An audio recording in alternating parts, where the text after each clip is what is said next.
Internationally क्या image जा रहा है। अब से थोड़ी सी देर पहले हमने आपको गुफ्तगू सुनाई वजीहा इकराम की, वो क्या कह रही थी, वो यही सारी की सारी बातें दोहरा रही थी, अपने मसाइल बता रही थी। और जब गुफ्तगू की गई राजा रियाज साहब से तो उन्होंने क्या कहा वो भी आपको दिखाते हैं।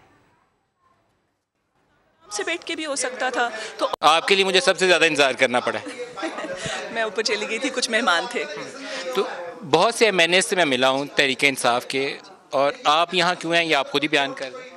देखिए, मैं यहाँ इसलिए हूँ कि एक तो ये कि पार्लियामेंट लॉजेस में जिस तरह से जो एक गुलगपाड़ा हुआ, उसके बाद से थोड़ी सी एक वो जो एक माहौल था वहाँ का, वो ऐसा था कि किसी वक्त भी आप कुछ भी एक्सपेक्ट कर सकते थे कि जिनकी ज़ुबान इतनी ज़्यादा वो एक होता है ना कि एक आप जो काम एक अफाम तफ़हीम से और आप बैठ के टेबल पे हल कर सकते हैं, उनको आप जलसों में जाके आप गालियाँ दे के और अपने ही लोगों को थ्रेट करके आप कर रहे हैं, तो वही काम आराम से बैठ के भी हो सकता था। तो और उसके बाद जिस तरह का एक माहौल वहाँ बन गया, तो उसमें मुझे लगा कि नहीं, ये बेहतर है कि यहाँ से निकल जाया जाए। और यहाँ पे फ्रेंड्स हैं, सारे हमारे कोलीग्स हैं, भाई हैं, कुछ बहनें हैं, और साथ ये कि बड़ा वेल मेंटेन्ड भी है सिंध हाउस और बड़ा अच्छा माहौल भी है। खवातीन MNA PTI से यहाँ आपके अलावा और कितनी है? जी, और भी हैं। कितनी? अभी शायद वो खुद अगर बताना चाहें तो और बात है।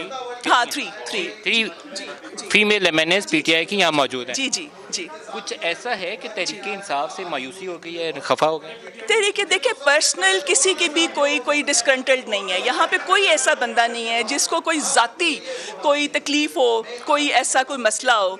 लेकिन मुझे से लोग PTI जिन्होंने ज्वाइन की बहुत बड़े बड़े ख्वाब लेकर कि हम कोई नया पाकिस्तान बन रहा है, हम उसके अंदर क्या कर लेंगे, लेकिन बहुत बहुत बहुत डिसइल्यूजन्ड हुए हैं। मैं भी और मुझे से बहुत सारे और लोग भी, वो यूथ भी जिसको इस ईंधन के अंदर झोंका गया, जिनके ख्वाब इस ईंधन के अंदर झोंके गए, उनको आज मैं देखती हूँ तो उनको कोई मुंह लगाने के लिए तैयार नहीं होता। जो एक एलीट क्लब एक बन चुका है ना PTI के अंदर, वो किसी को पॉलिटिकल स्पेस देने के लिए तैयार ही नहीं है, और सिर्फ बदतमीज़ी, गुलगपाड़ा और एक पार्लियामेंट को जिस तरह से उसका फेस डिस्टॉर्ट किया है। मुझे नहीं लगता कि मैं यहाँ पे इसलिए आई थी। जिस वक्त ये किताबें फेंकी जा रही थी ना पार्लियामेंट के अंदर, और मैं पीछे बैठ के देख रही थी, तो मुझे तनकीद का निशाना बनाया गया था कि आप जो है वो इस एक्टिविटी में शामिल क्यों नहीं है, और आप इस तरह से बढ़ बढ़ के किताबें और डंडे उन लोगों को क्यों नहीं मार रहे हैं। तो ना मेरी तरबियत उस तरह है, और ना मैं चाहती हूँ कि मेरा नाम इस तरह से कि मैं जहाँ भी जाऊँ, अपने इलाके में मैं अगर बात करूँ कि मैं जब जाती हूँ, तो मैं पहले जिस वक्त मैं इलेक्शन हारी थी तो मैं बड़े सर फख्र से बुलंद होता था मेरा, और मैं जाती थी तो मैं लोगों के लिए काम करती थी, उनके दुख दर्द में शरीक होती थी। जब से मैं हुकूमत में हमारी पार्टी आई है, मेरा वहाँ पे जाना मुहाल हो गया है। मुझे वहाँ पे लोगों के साथ बैठ के बात करना, क्योंकि जो भी है वो मुझसे यही पूछ रहा है कि हमारी तो 2 वक्त की रोटी पूरी नहीं होती, यहाँ पे बेरोजगारी जितनी है, हम उसका क्या करें। तो वजीहा वोट किसको डालेंगे, ये भी तो इम्पोर्टेंट क्वेश्चन। जी, इस वक्त जो हालात हैं उसके अंदर वोट जो है वो हम सोच समझ के डालेंगे, और जिसको भी डालेंगे वो ये हालात देख कर डालेंगे। अभी इसका कोई फैसला नहीं किया, और ये वोट जो है ये मेरा आईनी हक है। कॉन्स्टिट्यूशन मुझे ये राइट देता है, और मैं उसके हक का अपने ज़मीर के मुताबिक फ़ैसला करूँगी। और मैं ये देखूँगी कि यहाँ पे ये जो हल्फन मैं ये बात कह सकती हूँ कि जो ये उड़ाई जा रही हैं कि नोटों की बोरियाँ खुल गई, यहाँ पे पता नहीं कौन सी डील्स हो रही हैं यहाँ।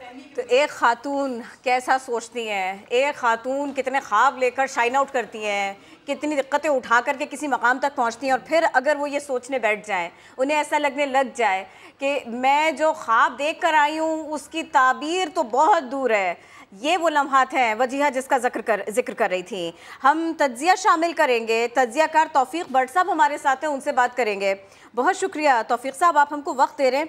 ये फरमाइएगा, ये सारे का सारा माहौल आप कैसा देख रहे हैं, ये चीज़ जहन में रखते हुए कि एक वोट लेकर हुकूमत आती है, हुकूमत बनती है, और उसके बाद में लोग परेशान होने लगते हैं, और फिर जो पार्टी के साथ में लोग चले होते हैं वो फिर उसको छोड़ने पर मजबूर हो जाते हैं, वोट दूसरों को देने पर मजबूर हो जाते हैं। देखें, गुजारिश ये है कि ये सियासत में गंदगी का ये सिलसिला कोई आज का थोड़ी है, और हमारा